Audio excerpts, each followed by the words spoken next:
లోక కళ్యాణం కోసం ప్రతి ఇంటికి అయోధ్య రామయ్య అక్షింతలు పంచనున్నట్లు బీజేపీ జిల్లా ఉపాధ్యక్షుడు కోన సత్యనారాయణ తెలిపారు. ఆదివారం ఆయన మీడియాతో మాట్లాడుతూ అయోధ్య రామమందిరం నిర్మాణం జరుగుతున్న నేపథ్యంలో అక్కడ ప్రత్యేకంగా పూజలు నిర్వహించిన అక్షింతలను ట్రస్ట్ బోర్డు దేశమంతా పంపిణీ చేసిందన్నారు. విశ్వ హిందూ పరిషత్, ఆర్ఎస్ఎస్ ఇతర ఆధ్యాత్మిక సంస్థల ఆధ్వర్యంలో కాశ్మీర్ నుంచి కన్యాకుమారి వరకు అక్షింతలు పంపడం జరిగిందన్నారు. వాటిని జనవరి 1 నుంచి ప్రారంభించి 15 వరకు పంపిణీ చేస్తారన్నారు. అవే అక్షింతలు మండపేట కూడా వచ్చాయని, అయోధ్య బాలరాముడి పాదాల చెంత నుంచి వచ్చిన అక్షింతలను కామాక్షి లలిత గ్రూపు సభ్యులు కోన ఉషాకుమారి ఆధ్వర్యంలో పంచనున్నట్లు తెలిపారు. కామాక్షి ఏకాంబేశ్వర స్వామి ఆలయం వద్ద సోమవారం ఉదయం నుంచి పంపిణీ ప్రారంభించి ఇంటింటికి అందిస్తామని తెలిపారు.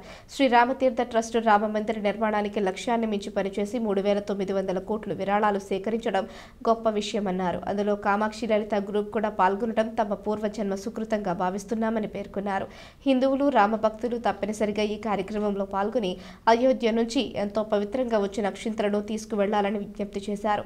5 శతాబ్దాల క్రితం కూల్చబడిన ఆలయం తిరిగి పునర్నిర్మించబడి జనవరి 22న ప్రారంభమవుతుందన్నారు. ఆ రోజున హిందువులు, రామభక్తులు అందరూ ప్రతి ఇంటికి వద్ద పూజలు నిర్వహించి సాయంత్రం ఇంటి ముందు దీపాలు వెలిగించాలని ట్రస్ట్ బోర్డు కోరిందన్నారు.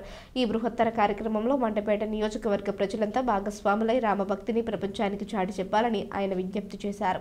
ఈ కార్యక్రమంలో లలిత గ్రూపు సభ్యులు మంగాయమ్మ, నాగమణిల లక్ష్మి, కళ, మాధవి, బుజ్జి, గౌరి, రేవతి, యశోద, వెంకటలక్ష్మి, రజని, వరలక్ష్మి, అనురాధ, శ్రీదేవి, లీలావతి, గోవింద్, రాంబాబు, అజయ్లు పాల్గొన్నారు.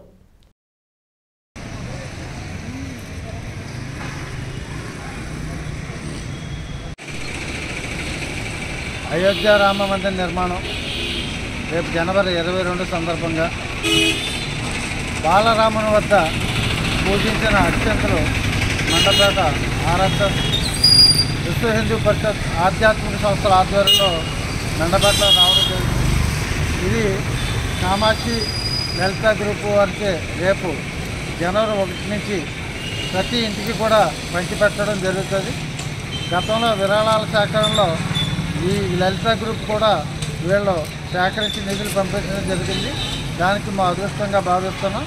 రేపు 22వ తారీఖున రామాలయం ప్రారంభ సందర్భంగా ప్రతి ఒక్కరూ కూడా దేశవ్యాప్తంగా అందరూ రాముల వారిని పూజించి రాత్రికి ఇంటి వద్ద దీపాలు వెలిగించాలని కోరుతున్నాం.